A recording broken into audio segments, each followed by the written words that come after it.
Le Coran est la supposée parole incréée, éternelle, explicite et inaltérable d'Allah. C'est aussi un livre dont les versets sont parfaits en style et en sens. Sourate 11, verset 1. Il est facile d'en déduire que si nous retrouvons une erreur ou une contradiction dans ce livre, eh bien cela veut dire que le Coran n'est pas parfait, donc il ne vient pas de Dieu.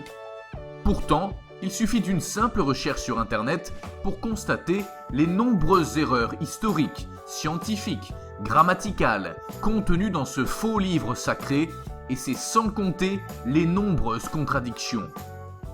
Voici, je vous expose une contradiction sans remède. Le Coran mentionne dans la sourate 69, versets 35 à 37, que la seule nourriture en enfer, c'est du pu. Les versets disent « Il n'a pour lui ici, aujourd'hui, point d'amis chaleureux pour le protéger, ni d'autre nourriture que du pu, que seuls les fautifs mangeront. » Comme vous pouvez le constater, il est clair qu'il n'y a pas d'autre nourriture que du pu en enfer, selon le Coran.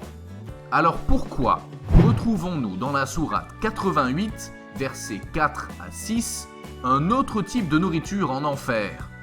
Voici les versets en question. Ils brûleront dans un feu ardent et seront abreuvés d'une source bouillante. Il n'y aura pour eux d'autre nourriture que des plantes épineuses d'Ari. Voilà, la preuve est faite, il y a bien une contradiction, donc ce livre ne provient pas de Dieu. Dans la sourate 69, la seule nourriture c'est du pu, mais voilà que dans la sourate 88, c'est maintenant que des plantes épineuses d'Ari. Qui peut affirmer le contraire? Les versets des sourates mentionnées ne sont pas des erreurs de traduction ou d'interprétation. Les traductions des versets ont été vérifiées à partir de l'arabe.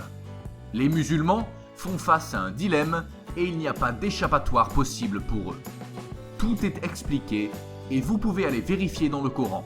Les références des sourates et des versets sont indiquées tout au long de la vidéo pour vous faciliter la tâche. Il y a bien plus. Comme si ce n'était pas assez, Allah en rajoute.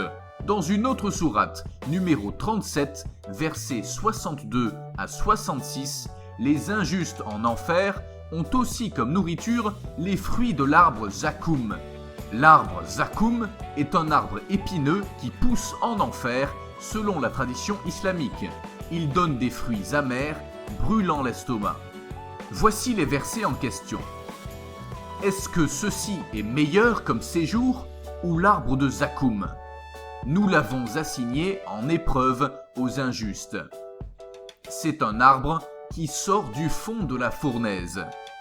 Ses fruits sont comme des têtes de diable. Ils doivent certainement en manger et ils doivent s'en remplir le ventre. Pour ceux qui n'ont pas compris la vidéo, vous pouvez me poster vos commentaires et il me fera plaisir de vous répondre. Et pour terminer, j'invite nos amis musulmans à aller vérifier les sourates et les versets mentionnés dans cette vidéo. Et j'invite aussi les musulmans en leur disant « Tenez-vous loin de l'islam et que Jésus-Christ se révèle à vous ».